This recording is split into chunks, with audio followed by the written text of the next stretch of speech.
이번에는 요한복음 15장 1절로 4절의 말씀을 본문으로 하여 접붙임이라는 제목으로 함께 은혜 나누겠습니다.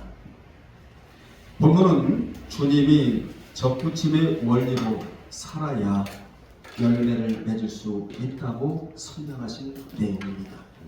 키워드가 뭐냐? 접붙임. 이 단어가 설교 중에 계속 반복적으로 나올 것인데, 기독교는 접붙임의 원리를 적용하는 종교입니다. 사실은 종교라고 하면 안 되겠지만 접붙임의 원리를 그대로 적용하는 종교가 기독교예요. 그래서 바울은 로마서 11장 17절로 24절에서 접붙임의 원리로 구원을 설명해 주고 있습니다. 그는 돌감나무와 참감나무를 비유로 들어 돌감나무인 와일드 올리브 트리는 야생 올리브 나무이고 참감람나무의 올리브 트리는 그냥 올리브 나무이다. 돌감나무와 참감람나무가 있다. 이걸 설명을 해줘요. 두 나무를. 한쪽은 참감람나무지만 한쪽은 돌감람나무이다. 그래서 신앙생활 하면서 참이 있고 돌이 있다. 무엇을 초이스할 것인가? 참이 있고 돌이 있다. 이걸 우리로 하여금 알게 해요. 여러분들이요, 돌감나무는 들판에서 자라고 참감람나무는 들판에서 자라지를 않아요. 울타리가 쳐진 과수원에서 자란다는 사실을 기억하시기 바랍니다. 하나님의 관심은 야생에서 자라나는 돌감나무에 있지 아니하고 사람의 보호 속에 있는 참감람나무에 하나님의 관심이 집중되어 있다. 다시 말하면 돌감람나무는 주님과 단절을 의미하고 참감람나무는 주님께 접붙여 있는 상태를 의미합니다. 돌감나무는 여전히 돌감나무의 열매를 맺지만 참감나무에게 접붙임이 되면 그 열매의 품질이 완전히 바뀌어 구원 얻은 자가 맺어야 하는 성령의 9가지 열매가 맺게 된다는 의미로 사도 바울이 설명을 하고 있는 것입니다. 그렇다면 접붙임의 의미가 무엇인가? 첫째, 불완전히, 따라합시다. 불완전히 참에 의해 뒤바꾸게 된다는 의미입니다. 1절에 이를 1절에서 자세히 설명해 주고 있는데, 나는 참 포도나무요 내 아버지는 농부라. 이렇게 주님이 말씀해 주셨습니다. 여기 참은 알레디로스라는 단어를 써서 진짜라는 거예요. 진짜 오리지널. 그래서 하나님이 진짜이시기 때문에 그 하나님을 믿고 예수 그리스도를 자신의 구속주로 믿는 자는 참이 되어야 한다. 진짜가 되어야 한다. 이걸 말씀해 주고 있어요. 여러분이요, 진짜의 반대는 가짜거든요. 절대로 여러분은 신앙의 가짜가 되면 안 됩니다. 진짜다, 실제다, 정당하다, 신뢰할 수 있다라는 의미로 뭐가? 참이. 불완전에 대조되는 단어가 참이에요. 여러분이 참신앙만 견지한다면 불완전한 요소들이 제거가 된다는 것입니다. 더 말씀드리면 그림자가 아니라 실물을 뜻해요. 참이. 참포도나무는 구약에서 이스라엘 백성들을 가리키는 비유이고 시편 80편 8절로 15절에 에스겔 15장 1절로 8절에 참포도나무는 구약에서 이스라엘 백성들을 가리키고, 또한 큰 나무는 아니지만 식물계의 왕이라고 할 정도로 매우 중요한 나무가 참감람나무이다. 식물계의 왕이라고 할 정도다, 그 말입니다. 그래서 주님은 이 세상에 오실 때 포도나무처럼 낮아신 모습으로 오셨어요. 그런데 자신을 참 포도나무로 하신 것은 포도나무가 식물계의 왕이듯이 그분은 믿는 모든 자의 왕이라는 의미입니다. 아멘. 그분은 만왕의 왕이 되십니다. 만주의 주가 되시는 분이에요. 아멘. 우리는 원래 참 포도나무가 아니며 스스로 그 열매를 맺을 수 없는 불완전한 인생이었습니다. 그런데 지금 그분에게 접붙임 바 되어 살아가고 있다. 이게 중요합니다. 여러분 어떻게 살아오고 계십니까? 그분에게 접붙임 바 되어 살아가고 있어야 한다. 아멘. 지금 살아가야 한다. 현재적으로 이같이 들포도나무는 참포도나무에 접붙임 바 되어서 살아야 불완전한 인생을 살지 않게 된다는 교훈입니다. 아멘. 아멘. 오늘날의 인생들이 왜 그렇게 불완전한 삶을 살아가고 있느냐? 진리에 접붙임 바 되지 않았기 때문이고, 아멘. 진정으로 드리는 예배에 접붙임 바 되지 않은 예배를 드리고 있기 때문이며, 그리고 내 스스로 살고자 하기 때문이다. 아멘. 주님은 나에게 접붙임 바 되어 살라고 하시건만 이를 뿌리치고 자기 멋대로 살려고 하기 때문이다. 이런 인생은 어떤 인생이냐? 불완전한 인생이다.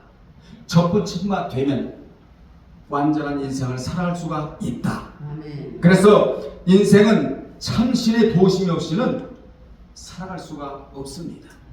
살아갈 수가 없게끔 지음을 받았어요. 스스로 살면 외로워요. 스스로 다니면 마귀의 밥이 되고 마는 것입니다.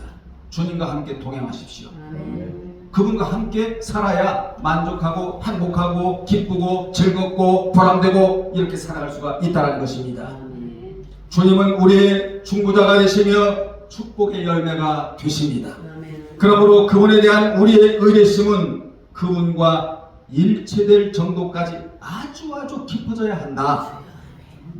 다시 말하면 그분을 따라 살아야 한다. 70년 전에 탄광에서 몇 년 동안 일했던 자를 지난주에 만났거든요. 이분이 목사님이 되셨더라고요. 그분의 이야기를 들으면 이런 이야기인데, 탄광의 갱도에 쥐를 기른대요. 쥐 그러니까 징그럽죠? 사람도 그 쥐를 혐오스럽게 여기지 않고요, 쥐도 전혀 두렵지 않게 여기며 같이 살아간대. 탄광의 갱도 안에. 이때 그 갱도 안에 있는 사람들이요, 아주 쥐에 신경을 많이 쓴대요. 때에 맞춰 밥을 주고요. 그러면 쥐가 도망가지도 않는데, 사람과 같이 살아간다는 거야. 너무 친숙하게. 왜냐? 때에 맞춰 밥을 주니까. 왜 사람이 갱도에서 쥐를 기르냐면, 쥐는 사람에 비해 청력이 600배래요. 청력이 600배고 파동에 대한 센서가 엄청나게 발달되어 있기 때문에 갱도가 무너지려는 조짐이 조금이라도 느껴지면 재빨리 밖으로 나간답니다. 쥐가. 그러면 이때 쥐를 따라 빨리 나가야지 지체하다가는 그 갱도에 갇혀서 목숨을 잃게 된다는 거예요. 그러니까 탄광에서 그 석탄을 채취하더라도 온통 신경은 어디 있느냐? 쥐에 있다는 거예요. 쥐가 가만히 있느냐? 아니면 재빨리 나가네? 후다닥 뛰어나간다는 거예요. 여러분, 여기서 주는 교훈이 뭐지요?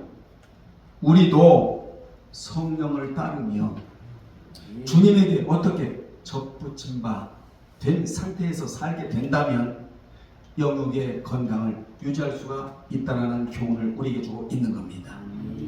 그분에게 집중하고 시선 처리를 그분에게 하며, 그분이 어디로 가시는가 따라가고, 그분이 지시하면 지시대로 우리는 순종하고, 이렇게 살아갈 때 영육의 강건함 속에서 살아갈 수 있다는 교훈을 주를 통하여 우리가 받아야 된다, 그 말입니다.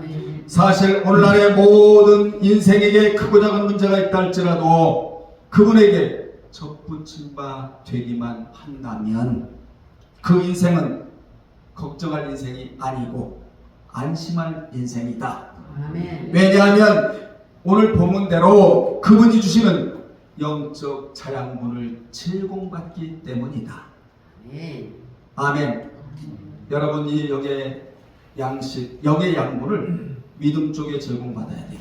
사랑 쪽에 제공받아야 돼. 아멘. 소망 쪽에 제공을 받아야 된다. 그 성경에 소망, 엘피스, 이 소망이라는 단어가 굉장히 중요한데 이 소망은 혼자는 설 수가 없는 단어예요. 항상 믿음과 함께 서 있는 단어가 소망이다. 아멘.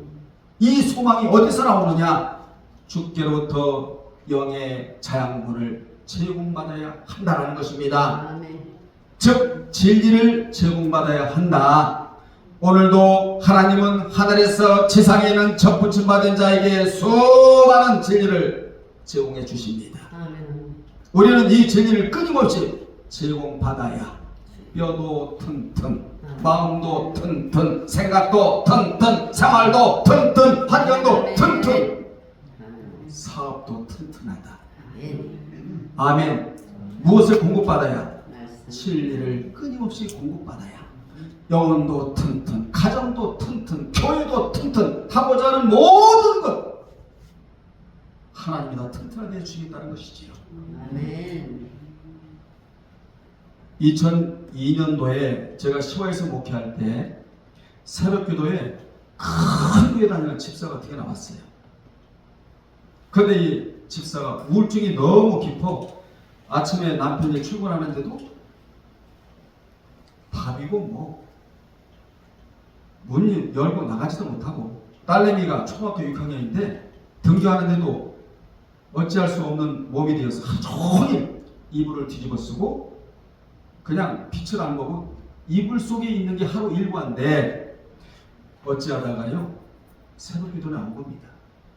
나와서 마태복음 4장 1절로 11절의 말씀을 들었는데 제가 본문으로 잡고 그 설교를 했는데 그 설교의 요지가 뭐냐? 핵심이 마귀의 유혹을 예수님이 무엇으로? 말씀으로 이기셨다. 아멘. 말씀이 마음을 간편버린 거예요. 아멘. 여러분 그랬더니 놀라운 사실은 그 즉시 치유를 받아버린 겁니다. 아멘. 하나님은 곧이에요. 곧바로 즉시. 아멘. 여러분 사울이 바울에 대해서 하나님 앞에 위대하게 쓰임받을 수 있었던 유일한 비결이 뭔지 아십니까? 즉시. 즉시 순종. 이게 중요해요. 곧바로. 아멘. 아멘. 그날 집에 신방 좀 와달라고 해 갔더니 이게 웬일입니까? 이만한 바구니에 약이 가득 찼어. 우울증약, 무슨 약, 무슨 약, 무슨 약. 그런데요, 세상에 그날 신방을 딱 갔더니 목사님, 지금까지 이런 약을 이렇게 먹었는데 이만한 바구니 하나에 이제부터 이 약을 쓰레기통에다 싹 버려버리고 아멘. 이제 사람다운 사람으로 살겠다고 아멘. 신랑이답게 살겠다고 작정을 하겠다. 그대로부터 약을 안 먹어요. 아멘. 세상에 교회 나오는데 냉장고 바꿔놨지, 세탁기 바꿔놨지. 여러분 바꾸노란 얘기 아니에요. 김치 냉장고 바꿔, 뭐 바꿔, 저거 뭐 선풍기 바꿔놨지. 온갖 걸 다 바꿔놔. 여러분들이요, 지금까지 그 집사는 무엇이 문제였는가? 집사라는 직분은 받았지만 주님과 뭐가 안 됐던 거예요? 접붙임. 아멘. 이게 안 됐던 거예요. 아멘. 말씀과 뭐가 안 됐어? 접붙임. 이게 안 됐던, 성령과 뭐가 안 됐어? 접붙임. 이게 안 됐기 때문에 참회 반대인 불완전한 인생을 살아왔던 것입니다. 올 여러분 뼈에 새겨야 할 단어가 접붙임. 아멘. 따라합시다. 접붙임. 접붙임. 두 번째, 나무에 붙어있지 아니하는 가지는 열매를 거둘 수 없고 깨끗해질 수가 없다고 2절에. 본문은 야고보 2장 26절을 끌어들여야 올바로 이해가 되는 구절인데, 야고보 2장 26절에 보면 영혼 없는 몸이 죽은 것 같이 행함이 없는 믿음은 그 자체가 죽은 것이니라. 이 말씀을 참조해야 요한복음 15장 2절의 말씀을 이해할 수가 있는 겁니다. 주님은 14장을 마무리하면서, 그 후에 14장을 보아요. 마무리하면서 농부 되시는 하나님, 가지 되는 나에게 붙어 있으려면 먼저 뭐하라? 일어나라. 일어나라. 이렇게 말씀하셨는데, 무엇에서 일어나라고 하셨는가의 의미를 우리가 그 14장 마무리 단계에서 살펴볼 줄 알아야 돼. 첫째, 물질의 늪에서 일어나라예요. 아멘. 여러분, 물질의 늪에서 일어나기를 바랍니다. 아멘. 바다의 부, 이방인들이 가지고 있는 재물이 나에게 이동한다. 아멘. 이걸 부의 이동이라고 말하고 있다 이 말이에요. 여러분, 부의 이동은 사람이 부의 이동을 시키는 게 아니에요. 생명의 말씀이 부의 이동을 가져온다. 아멘. 물질의 늪에서 일어나라! 일어나야 돼요, 여러분. 아멘. 두 번째, 건강의 늪에서 일어나라예요. 아멘. 건강하세요. 아멘. 세 번째, 번아웃의 늪에서 일어나라. 아멘. 네 번째, 실패의 자리에서 일어나라. 아멘. 아멘. 신앙의 실패는 모든 것의 실패예요. 아멘. 여러분이 신앙의 실패를 가져오지 않는다면 모든 것이 다 성공이에요. 왜냐? 얼마든지 돌려올 수가 있으니까. 아멘. 마지막에 사업의 늪에서 일어나라 등등입니다. 한두 가지가 아니에요. 불신앙의 늪에서 일어나라, 나와 접붙임되지 않은 상태에서 일어나라 하시는 자리가 바로 이 자리예요. 아멘. 당시 이스라엘 백성들의 상태는 하나님을 입으로만 믿는다고 했으며 마태 15장 8절에 하나님의 아들로 생명의 주로 오신 예수님과 접붙임 바 되는 것을 거절해 버렸어요. 그야말로 그들은 가짜 신앙, 가짜 포도나무, 불완전한 포도나무였다. 이를 이사야 5장 2절에서는 여호와의 포도노로 지칭되는 이스라엘이 열매가 없는 형편없는 포도나무라고 이사야 선지자가 지적을 하고 있습니다. 그들은 자기들을 구원하신 여호와의 기대에 전혀 부응하지 못한 불완전한 포도나무였다는 거예요. 구약에서 포도나무의 상징적 의미는 언제나 타락과 같은 개념으로 잡아요. 타락의 개념과 함께 쓰이고 있다는 사실은 의미심장한 겁니다. 이사야 선지자는 이사야 16장 10절에서 즐거움과 기쁨이 기름진 밭에서 떠났고, 여러분, 기쁨이 떠나면 안 돼. 아멘. 기쁨이 떠나면 슬픔이 다가옵니다. 기쁨이 떠났대. 하나님을 믿는다는 자들이, 입으로만 믿는다고 한 자들이. 그리고 포도원에는 노래와 즐거운 소리가 없어지겠고 여러분의 입에 찬양이 없어지면 안 됩니다. 아멘. 틀에는 포도를 밟을 사람이 없으리니 이는 내가 즐거운 소리를 그치게 하였음이라 라고 하여 주님과 접붙임되지 않은 자의 삶의 실상을 그대로 우리에게 이야기해 줍니다. 여러분들이 왜 우리가 주님과 접붙임바 되어야 하느냐? 즐거움이 그분에게로부터 오기 때문이고, 아멘. 아멘. 찬양이 그분에게서 오기 때문이며, 아멘.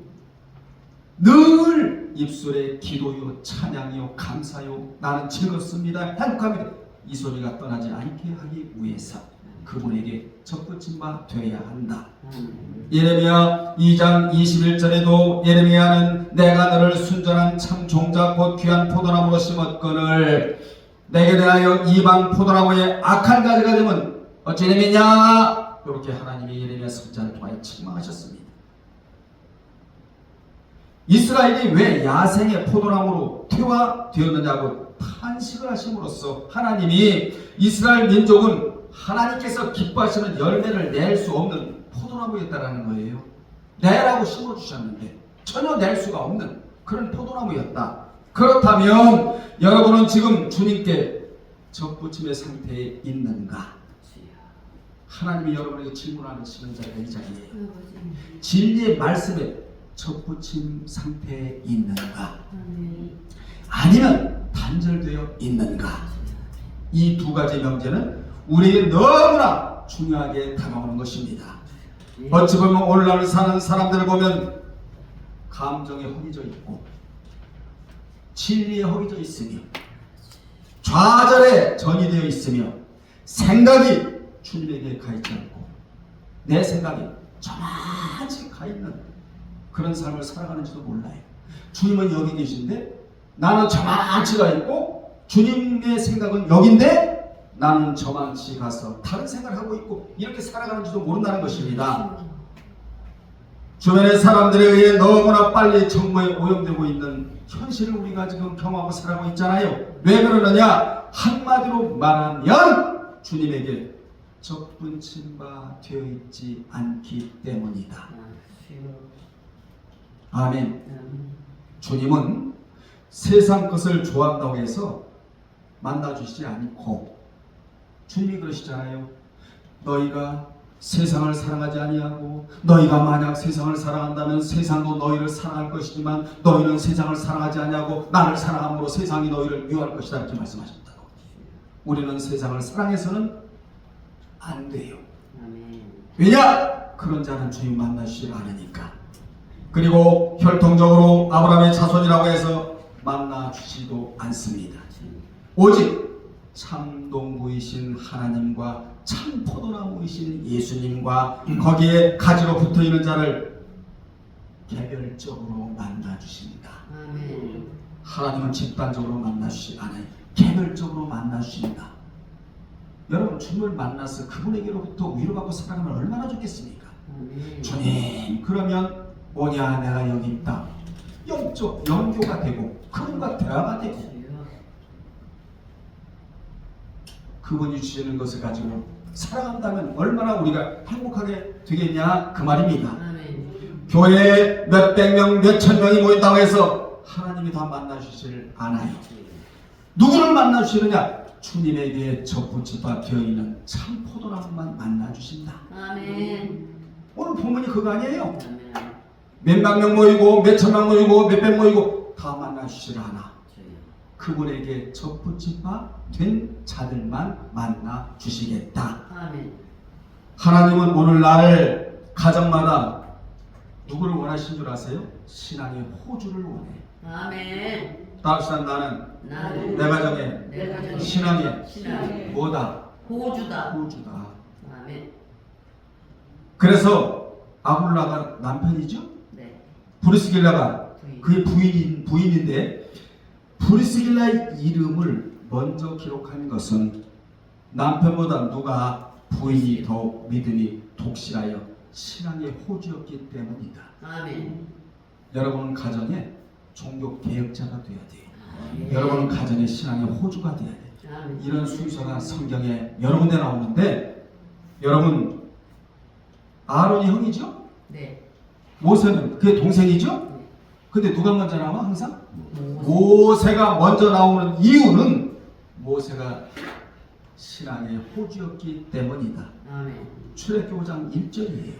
그러면 신앙의 호주가 누구냐라고 했을 때 그는 주님에게 그렇지 접붙임바 된 자이다. 이걸 우리가 말해야 된다 이 말이에요. 유대인이라는 사실 혈통적으로 아브라함의 자손이라는 것으로 하나님에게 나아갈 수 있는 사람은 아무도 없습니다. 이러한 사실은 이미 세례요한을 통해서 선포된 것이기도 한데 하나님께서는 아무도 민족 혹은 혈통으로서 만나주시는 것이 아니고 오직 참포도이신 예수 안에서 개별적으로 만나주신 것이 그분의 뜻이다 그 말입니다. 구약의 하나님도 표면적 유대인을 만나주신 것이 아니요 오직 이면적 유대인을 만나주셨다고 로마서 2장 28절 29절에 또한 하나님은 육체적 할례를 받은 자를 만나주시지 않고 마음의 할례를 받은 자를 만나주셨고 경건의 모양새만 갖춘 자를 만나주시지 아니하고 경건의 능력을 갖춘 자를 만나주셨으며 육적인 혈통이 좋고 가문이 좋은 개인을 만나주시지 않고 주님의 혈통 즉 그분에게 접붙임 바 된 자들을 만나주셨다. 이게 성경입니다. 갈라디아서 3장 7절 그리고 9절에 나와 있는 말씀이에요. 그러므로 모든 사람은 예수 안에 거할 때만이 소망의 삶을 살아갈 수가 있는 겁니다. 아멘. 이 심오한 진리를 오늘 본문에서 주님이 선포해 주시는데 그러면서 하나님께서 열매를 맺지 않는 가지는 뭐 하신다? 재버리신다. 여러분 나무와 가지는 생명적으로 연합이 되어 있어요. 이는 사람의 머리와 몸이 생명적 연합이 되어 있는 것과 같습니다. 따로따로가 아니잖아요. 분리된 게 아니잖아요. 머리와 몸 사이에 얇은 종이 한 장만큼이라도 단절이 생기면, 틈이 생기면 생명이 끊어지듯이 주님과 연합이 단절되면 그 가지는 고사되고 만다라는 거예요. 이러면 어떤 삶을 살아간다고요? 불완전한 삶을 살아갈 수밖에는 없다. 그러면서 자 2절에 봐요. 2절에서 너무나 중요한 말씀은 과실을 맺는 가지로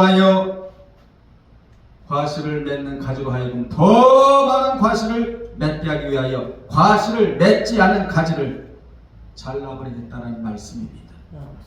그래서 어느 단어가 등장을 하느냐? 깨끗게 하시느니라.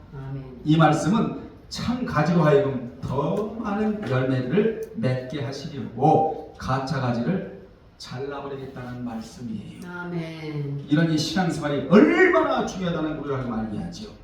우리는 자름의 대상이 되면 안 되고 부통의 대상이 되어야 한다. 아멘.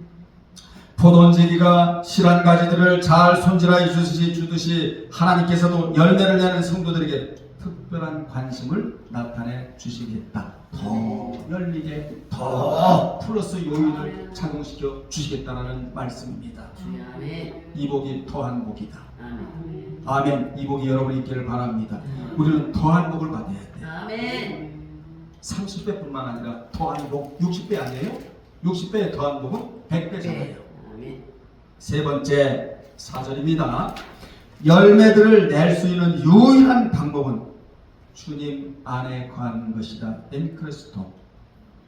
아멘. 4절에 거하라에다 언더라를 치시고 거하라의 원형 메노는 15장에서 8번이나 사용되는 중심 단어예요. 뭐가 거하라가 4절, 5절, 6절, 7절, 9절, 10절, 11절, 16절에 15장에 8번이나 계속적으로 사용되는 단어가 메노 거하라. 이게 중심 단어다 그 말입니다. 예수 안에 거한다는 것은 그분에게 접붙임 받은 상태를 의미하고 아멘. 그분과의 영적 사귐을 지속적으로 갖는 것을 의미하며 또한 말씀을 지키는 상태에 있음을 의미하고 또한 성령의 인도를 받아 사는 것을 의미합니다. 아무리 신한 포도나무 가지라도 줄기에서 잘리우면 더 이상 열매를 낼 수가 없듯이 주님과의 관계가 단절되거나 우리는 주님과의 관계가 단절돼서도 안 되고 틈이 벌어져서도 안 돼. 그럼 당장 틈을 돌리게 되거든요. 말씀과의 관계가 단절돼서도 안 되고 그분과의 사귐이 끊어져서도 안 되며 하나님께서 요구하시는 열매들을 우리는 맺어야 될 자지 열매가 맺지 않을 자가 되면 안 된다. 아멘. 아멘. 그래서 누구든지 정상적인 그리스도인이 되려면 그분과의 사귐, 교제예요. 아멘. 대화입니다. 아멘. 친밀함이에요. 이걸 강조하기 위해서 무슨 단어가 여기에 들어온다고? 거하라. 8번이나 사용이 된다 이 말이에요. 거하라. 하루를 살아도 주님 안에 거해야 한다. 아멘. 다시 말하면 그분에게 뭐 해야 된다? 접붙임과 되어야 한다. 이게 거하라. 그분 안에 거하면 그분의 보호함이 있다. 아멘. 아멘. 불완전한 삶을 살아가지 않는다. 안정된 삶을 살아갈 수가 있다. 아멘. 그리고 내 안에 거하라는 명령은 나도 너희 안에 거하겠다는 말씀이 전제되어 있는 거예요. 아멘. 즉 주님 안에 거하라는 것, 즉 그분에게 접붙임 바 된 것은 그분과의 영적 사귐을 전제하고 있다는 것입니다. 아멘. 그 전제가 바로 뭐냐? 두 가지. 믿음과 순종이다. 아멘. 사실 믿음과 순종이 불완전하거나 없는 사람은 그분과의 진실한 사귐이 사실상 불가능하게 되어 있는 겁니다. 아멘. 그러나 예수님과의 사귐이 있는 사람, 곧 그분 안에 머물러 있는 사람들은 그의 생각이나 말, 행위, 신앙 상태가 완전히 달라요. 완전히 다릅니다. 왜냐? 그분을 닮아가기 때문이다 그 말입니다. 아멘. 그분에게 접붙임바 되면 닮아가지 말라도 그분을 닮아갈 수밖에 없는 거예요.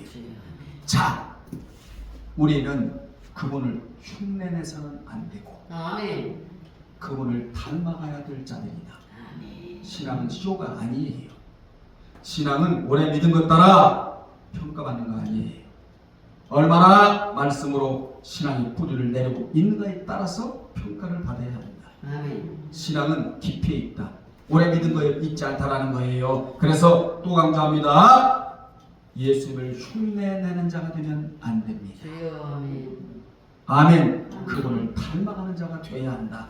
여기에 인생의 성패가 달려 있다는 것입니다. 아멘. 그분과의 진지하고 친밀한 사귐이 있는 사람들은 누구라도 이러한 변화를 보이게 되어 있습니다. 아멘. 아멘. 자, 결론 내리겠습니다. 이걸 다 어떻게 하겠습니까? 오늘은 또 오해 간증도 있고, 자, 주님에게 접붙임 바 된 자가 바로 예수님과 제자와의 관계래요. 5절에 봐요. 여러분 주님의 제자 되길 원하시죠? 아멘. 12고를 차지하고 주님의 자리에 함께 앉게 해주시겠다라는 어마어마한 축복의 대상이 제자인데 보통 제자가 아니고 삶의 제자이다. 5절에 보면 제자는 자꾸 그분 안에 거하려고 하고 아멘. 말씀대로 행하려고 하기에 예수님은 자꾸 그런 자의 안에 계시기를 원하신다는 거예요. 아멘. 여러분의 가정에 주님이 계셔야 돼요. 아멘. 여러분 안에 성령이 좌정하고 계셔야 돼요. 아멘. 그래 폭발적으로 그분이 능력을 주셔야만이 세상을 이길 수가 있어. 아멘. 뭘 가지고? 권능, dynamis, 권능을 가지고. 아멘. 아멘. 우리는 그분으로 인하여 풍성한 열매를 맺고 살아야 합니다. 아멘. 그리스도와 연합하면 하나님께서 기뻐하셔서 풍성한 열매를 거두게 주세요. 오늘 본문에 나와 있지 않아요? 그 열매는 여러 가지로 말할 수 있으나 대표적으로는 여러분이 잘 아시는 갈라디아서 5장 22절 23절에 나오는 성령의 9가지 열매이다. 아멘. 이 열매가 주렁주렁 열려야 한다는 것입니다. 아멘. 끝으로 주님에게 접붙임 바만 되면 인간의 자력으로 할 수 없는 것을 주님이 거뜬히 해 주십니다. 성경 보십시오. 주님에게 접붙임 바 된 자들은 문제가 있었지만 전부 다 주님이 다 해결해 주셨다. 왜냐? 불완전한 인생이 아니니까 완전한 인생이기 때문에 그렇다. 아멘. 그러기에 여러분 오늘 말씀을 듣고 그대로 순종하시기를 주의 이름으로 축원합니다. 아멘. 끝으로 순종이란 따라합시다. 순종이란 그리스도를 믿음과 그를 믿음과 그의 말씀을 그의 말씀을 지키는 것을 순종이라고 말합니다. 아멘. 여러분은 오늘부터 다시금 예수님과 말씀에 접붙임 바 되어 그분이 주시는 풍성한 축복을 받아서 살아가시기를 주님의 이름으로 축원합니다. 아멘. 기도하겠습니다. 주님에게 접붙임 바 되기를 원하시는 아버지 하나님, 주님에게 붙어있는 자에게는 영적 자양분을 충분히 공급해 주셔서 불완전한 인생을 살아가는 존재들이 아니라 안정된 삶을 살아갈 수 있는 존재라는 것을 오늘 말씀을 통하여 깨달았사오니 이제부터라도 주님께 꼭 붙어있는 참 포도나무가 되게 도와 주옵소서. 예수님의 이름 받들어 기도드리옵나이다.